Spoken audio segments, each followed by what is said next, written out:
The moment Ariel Bombara's father killed her mother's best friend and her 18-year-old daughter, shared with hundreds.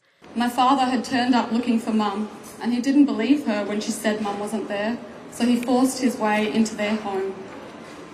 We heard Jenny say, "Mark, put the gun away." Speaking before a march in Perth, the crowd gathered to honour those who have been killed this year, including Jennifer and Gretel Patelchis. It was the knowledge that after 8 weeks of meticulous safety planning, 8 weeks of predicting and staying ahead of his behaviour in the most terrifying game of cat and mouse, he was about to do everything we thought he was going to do to us, to somebody else. She recounted a childhood marred by violence and her desperate plea to warn police of her father's behaviour. I fought for 8 weeks against every person that tried to convince us we were overreacting.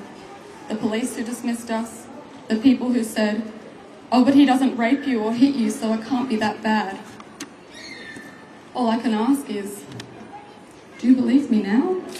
She shared the heavy burden placed on women for the actions of men. We weren't the ones to pick up that gun, yet we must live the rest of our lives paying for his crimes. A police internal review into the murders and the weeks leading up to the tragedy is still ongoing. Officers today admitting they sometimes fall short. We don't get it right all the time, and on occasions we're involved in incidents that have gone tragically wrong. The state government promised coercive control laws to criminalise the behaviour, but has shelved the legislation until after the election. Our government has committed to criminalising coercive control. We will do it in a staged way. We will do it in a way where we will know we will get results. I want to actually see real action. The coercive control legislation is something the Liberal Party has committed to for a number of years.